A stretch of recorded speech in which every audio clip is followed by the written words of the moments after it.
How are you positioning your business and brand in a way that stands out from your competition? Well, in this episode, I interview Allie, who is a copywriter and story brand guide. She's actually one of the copywriters on our agency team at Garner Consulting, and she's going to share some common mistakes business owners are making when it comes to positioning their brand and some tips that you guys can do today to make sure that you stand out from the competition. Welcome to Marketing Domination. All right, Miss Allie, I am so excited to have you on here today. And what I want to do is, as we've talked about this a lot on the episode or on the podcast and other episodes and content that we've done, but for those that maybe they're just listening to this for the first time, give us an overview of what the StoryBrand framework actually is. Oh, I love the StoryBrand framework, Sean. It's a 7-part messaging framework. And so every business has a message they're trying to send out into the marketplace. They want to make it memorable. But what tends to happen is that businesses will talk a lot about themselves and how long they've been in business, and they make themselves heroic. Enter in this 7-part framework, which follows really the exact same framework that all great movies and books and stories follow, which really positions your customer as the hero of the story and now makes your brand and your company the guide. You know, that individual that's really helping them along the way conquer some of those challenges they've got. So this 7-part framework has been really revolutionary in marketing because it's really helped a lot of businesses now capture attention, which is something that story does. It's why we can sit there and watch a movie for 2 hours, right? Because it really just follows, again, it follows, story, which is great. And it really just captures the attention of an audience. So 7 parts, really, it's just your customer. It's you as the guide. It's addressing their problem. It's inviting your customers to actually take action, which is something that many businesses fail to do. And then it paints a picture of success, talks about like, hey, what's at stake if you don't do business with my company? And then it also paints a picture of success, like what's on the other side of doing business with you, as well as potential failure, right? We've got to talk about failure, not in a way of fear, but just, again, what's at stake if I don't move forward and do business with your company. So that's kind of it in the simplest form and nutshell. So that's awesome. Great explanation of that. I think one thing that I've seen, though, with small business owners is maybe they've read the book or they've heard this StoryBrand storytelling framework concept. It's not a actual story, though, right? You're not writing a book, and it's not like a presentation of the book. It's more like, would you describe it more of like, I always try to tell it to clients, it's more like talking points, right? You're not actually literally writing a story that you're going to recite in all your marketing, right? Yes, I love that you clarified that, right? Because again, it's a framework and the framework has 7 parts, right? So it's not you talking about how you started the business 50 years ago. It's really just following, like when you look at every great movie, we're going to talk about, again, your customer's the hero. How does a movie position the main character as the hero of the story? You're going to notice that in every great movie, along comes a guide to help the hero with a problem. And that's what we're doing with your business. We're positioning you as the guide, as the individual with the solution to the hero's problem. Awesome. So whenever you've helped, I mean, you've been doing this for over 5 years, you're an amazing copywriter. What are some, if you've seen businesses, maybe they've read the book, they've tried to go out and do some of this stuff on their own. What are some big mistakes you see with people that have either tried to do it on their own or like concepts that they just don't really grasp whenever it comes to this, and where are they kind of missing the mark on this StoryBrand storytelling marketing framework concept? Well, first, it's that writing is hard. Okay. Really, what tends to happen is you want to communicate everything on the page. You want people to read long paragraphs. And what we really want to do is create skimmable content.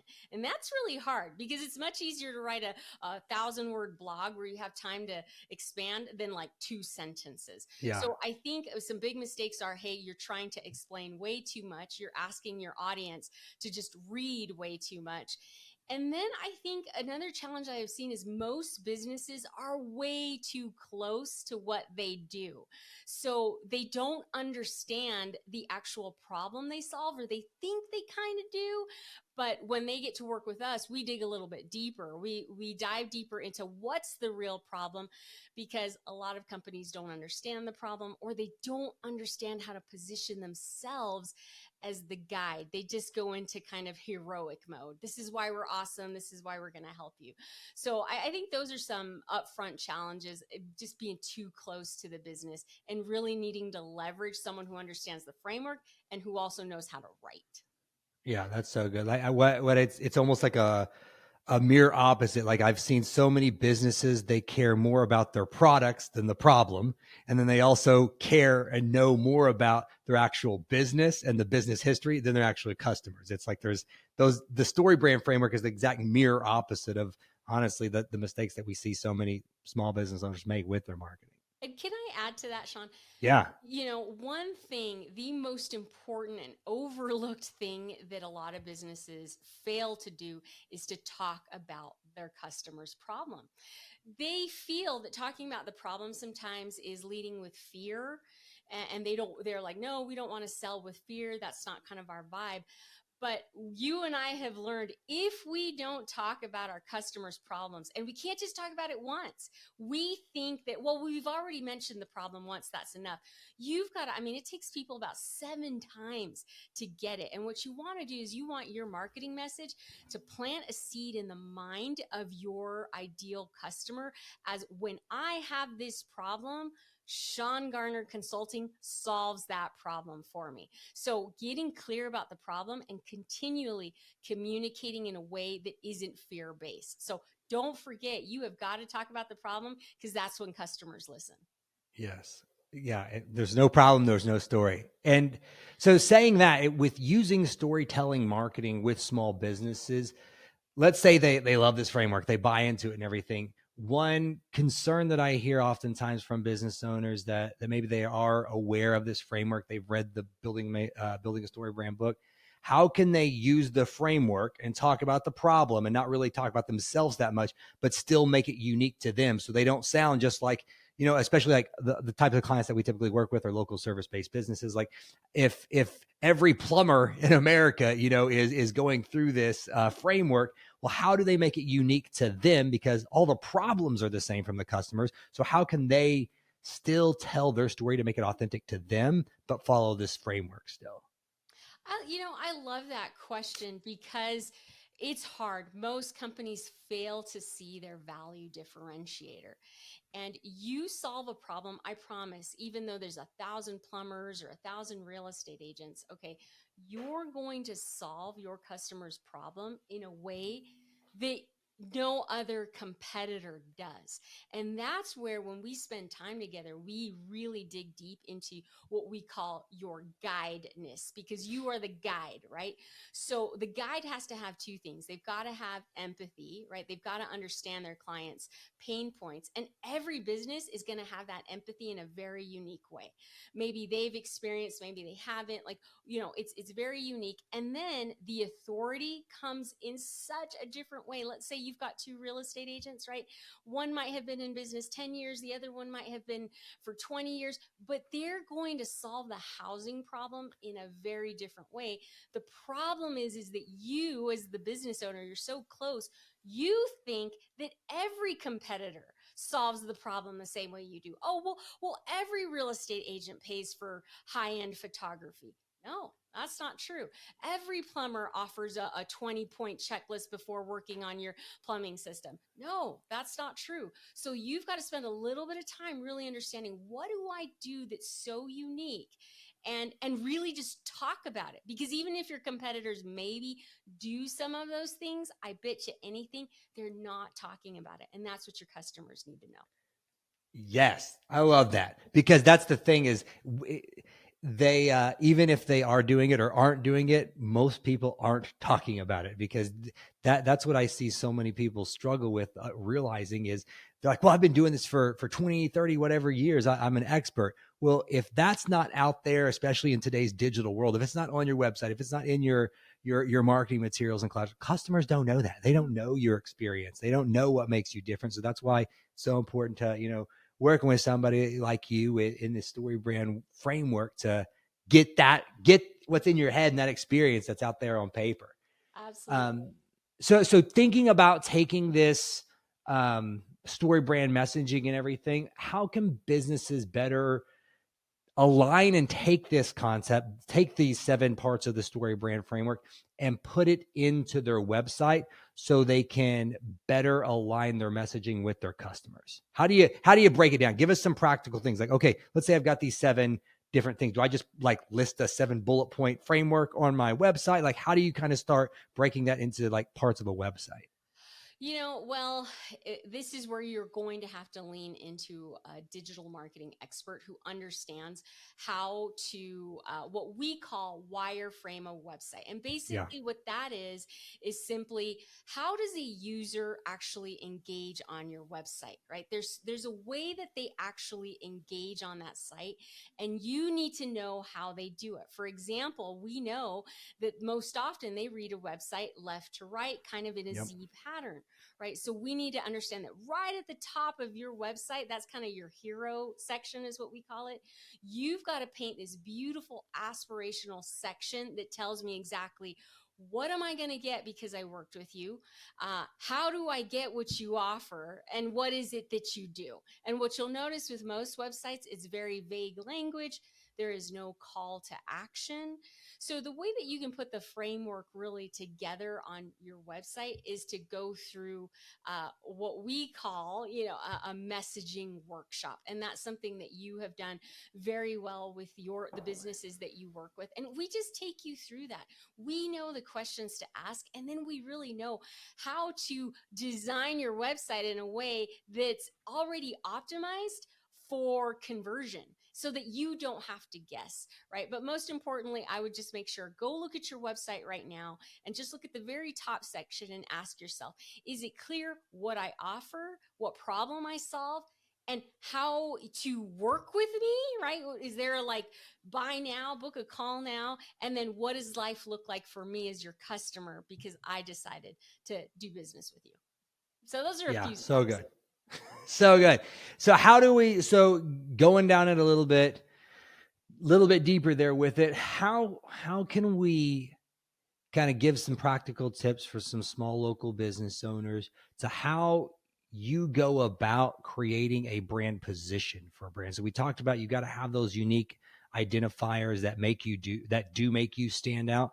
What are some things that you think that maybe it's a better way to say it, what questions are business owners not asking themselves? And how do you go about helping a brand identify where it should be positioned in the market? So brand positioning is an internal marketing term, right? But really what this is for you as a business owner is you are not the only plumbing company that exists, right? Unless you're like a Tesla or building some one of like a Facebook where you built this one of a kind platform, you are most likely going to have competitors. But what tends to happen for a lot of businesses is when they look at the landscape of the market, they look at all competitors. They might think, I'm competing against all plumbing companies, when that's not really the truth. Yeah. Most likely you're competing against maybe 2 or 3. And so you need to really spend some time. And I know this is hard to hear, but you got to spend time looking at your competition. What do they offer? How are they messaging what they do on their websites, on their social channels, right? And how can you message that differently? And you really kind of have to decide what is your unique ownable space? What's the one thing that you can really lean into that you're going to do that maybe either no one else offers or that you offer the very best? So for example, with me, I'm a copywriter. I mean, copywriters are a dime a dozen. You can go on to Fiverr, right? And then you got the next level. I'm a copywriter who's StoryBrand certified. All right, well, what makes me different than the 600 other StoryBrand certified copywriters, right? Well, I've got to find that my unique position is the fact that I know how to conduct competitor analysis. I know how to look at your competition and not just all of it, but your top 2 or 3, because you're most likely going to only compete against top 2 or 3. And then really just decide again, what is that one thing you are going to do that nobody else can beat you at because you're going to do it the very best. I hope that's clear. Did that kind of No. Yeah. make sense? I know it does. I love it because I think I think oftentimes whenever I see businesses that say that they have looked at comps, they've done just that. They're looking at, especially local service businesses that we typically work with, they're looking at national competitors, which good to get ideas from that, but you're not necessarily competing against them in your local market, because especially we keep using the plumber example, but like nobody's, if you're in Dallas, nobody's going to go hire a plumber in Miami. Like it's great to look at them for ideas of what they're maybe doing for marketing that's working well, but you're not truly competing with them in a local SEO market. No, and Um, can I give you yeah. one example? I worked with a swimwear brand that was trying to they're out of South America, and they were trying to break into the US market. And I usually only look at 2 or 3 competitors. They had me look at 7. And okay, I did the research, and quickly I realized the same thing that you are going to realize. This swimwear brand was not competing with these bigger international names, right? They were a swimwear brand that was an artisan company. So they made everything by hand. Their patterns were one of a kind. Imagine that swimmer brand against like a PacSun, right? They're not even the same, right? These Yeah. guys are making it by hand. It's not mass produced. So, but they had overlooked that, right? So we had to work together to say, okay, you're not competing against this person. This 1 or 2 people are really or brands are really who you're competing against. And we were able to find their unique value differentiator. And that was their artisan, one of a kind, and that was going to speak to a very unique market segment, people who didn't want mass produced cheap quality products. So Yeah, they that's wanted kind the of what you quality. have to do too, right? Yeah. So talking more on things that people miss when it comes specifically to the story brand framework, like you said, we have those 7 different key aspects of the framework. What is the one that in your experience you find business owners maybe struggle to grasp that concept the most? Like, is it, the character, the problem, the guide? Is it the call to action? Is it the plan, the success, the failure? Like out of the 7 different steps, what's the one where like it just sometimes is like struggling to click with the business owner, like what they're supposed to actually talk about in that step? Gosh, there's probably 2, and that's like we've talked about is understanding how are you different. How are you? How do I position me as a guide? Because for so long, I have been positioning myself as the hero, right? I've been talking about how great I am, how long I've been in business. How do I change my language now so that I'm making it more about my customers? Right? So that I'm making more about their problems and how I help solve them. So I think that's one, but then also just talking about their unique customer pain points. If you can show me that you understand what my problems are, I'm going to pay attention.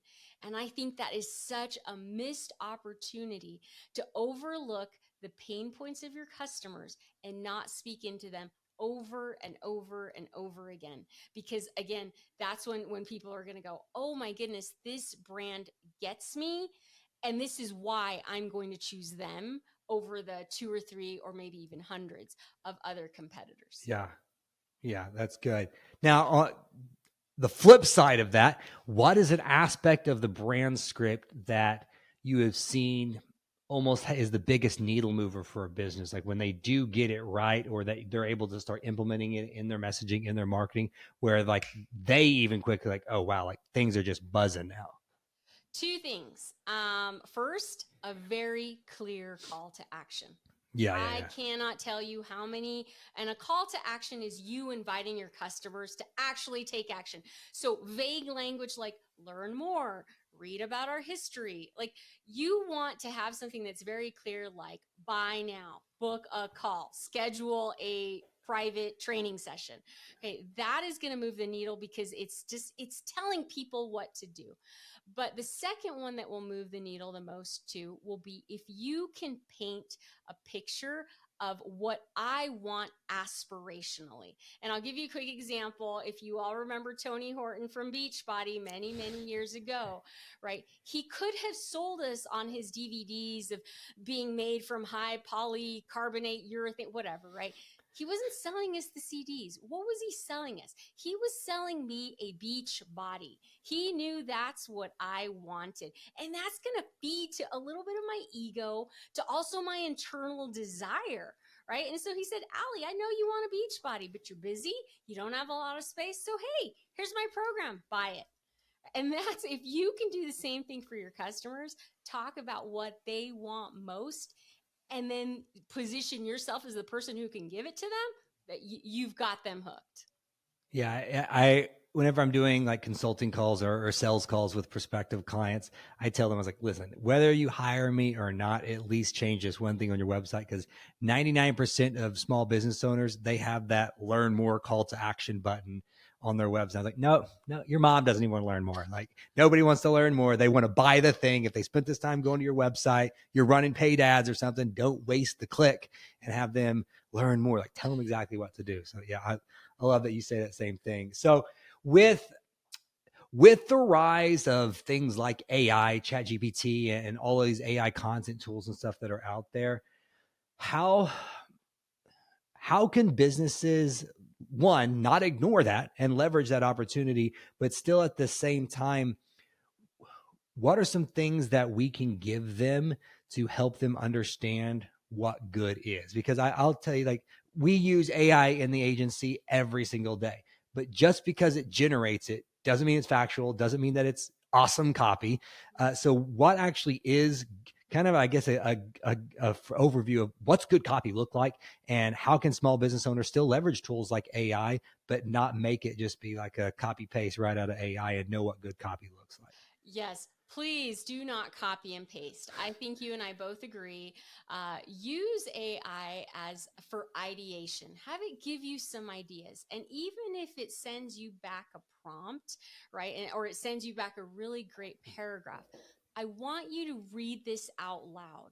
Okay. And see how long it takes you before you're even bored with reading it. Okay. And I want you to see if like, see, does it feel like I'm talking to a friend? Because AI is, again, it's just pulling information from the internet. The best kind of writing, the best kind of copy is when it sounds human to human, when it Yeah. sounds like I'm talking to you, Sean, my friend. One thing, a huge mistake that a lot of companies do with especially social media marketing, is they talk to you all. Hey guys, hey all of you. People don't watch your stuff in a group in some theater. They watch it one-on-one. Similarly, they're coming to your website, they're reading your email, friend to friend, human to human. So when you get a prompt back from ChatGPT or whatever AI tool you're using, condense it down so that it is so simple that I mean, most people like read at about a 6th to 8th grade level. It's not that we're not smarter and we can't. It's just not, we don't want to burn calories trying to read collegiate level stuff. We want skimmable content. So make it real simple. I would err on the side of less is better than more. So read it out loud, see if this is how you would speak to a friend, and then determine, could I read through it? Did it bore me? If so, that's fluff. I don't need it. Just condense it down and just focus on the human element. I love that. Yeah. Be more human, people. That's the biggest thing that I've noticed. Whenever you read AI content, sometimes you're like, okay, this isn't that bad. But then when you try and start speaking it out loud, you're like, this isn't how I would talk. And really good copy, especially really good marketing sales copy, is conversational. It shouldn't be written, like you said, like this collegiate level novel. It should sound like a conversation. It should sound that the website, your digital assets and stuff, it should be a conversation that you're having, just like if somebody walked into your facility and one of your sales reps talking to them. It needs to be in that conversational tone. Exactly. So knowing that, what are some quick tips that small business owners can use to create that conversational tone in something like social media copy, right? Everybody needs to be creating more social content, or email campaigns and stuff like that. What are some quick copywriting tips that you would give to local business owners that they could start applying today to improve those things? Well, I mentioned it a little bit earlier. Number one, stop talking to the masses. Okay. Start speaking to the one. And have that image of who you're talking to. Like, whether you've taken the time out to create your brand persona or not, I want you to imagine, if you're a plumber, I want you to imagine Allie, the homeowner. She's in her mid to late 40s. She's stressed because she's got other things going on in her workday. Speak to her, right? So speak to the one. Number two, again, just less is better. But talk about the problem as often as you can in your content. Find and gosh, this is going to go to the next, but have a compelling idea. What's the one thing you want to get across in this social media message, right? And then address how, introduce the problem to kind of help you address that message there, but keep it succinct. Don't talk about 5 to 10 different problems in the home buying or home selling process, right? Talk about the one that, hey, right now interest rates are really high. I know you're struggling and you don't want to leave that home. Here's how we can help you solve it. Okay, so have a compelling idea. Don't forget to talk about the problem. And then I think the final thing I would do is something that you helped me with my own website, Sean, was really looking at customer reviews. How do your customers speak about you? What problems are they saying that you helped them solve? And then use some of that conversational tone, like, they were awesome. Okay, then use that conversation. We are awesome. Ryan over here said so, right? So pay attention to how your customers are talking about you as well. And I think that will help you generate some copy and some content, for you. That's awesome. That's all. You are awesome too, Alia. You are. So if you had to give a small business owner right now kind of like the one tip that they most overlook and can make the biggest difference in attracting new clients, what would you tell them? I know everybody wants like the magic pill, the secret sauce. Like, what's one, maybe if it's not the one big thing, what's one simple thing that a local business owner could do to start getting new customers today? Oh my goodness. I believe this is the magic pill. It's your website. It's going digital. It's going online, because I, and you too, Sean, I'm sure, have come across phenomenal businesses who have been in business for decades, and most of their business comes by referral, right? People know them, Yeah. so they send them referrals. So in their mind, they believe, I don't need a website, right? Like, whatever, like, I'm good. I've reached this level of success without it. And they believe that a website isn't really a money-making thing for them because, again, they haven't been leveraging. So go fix up your website, make it amazing, and then please add a lead generator to it.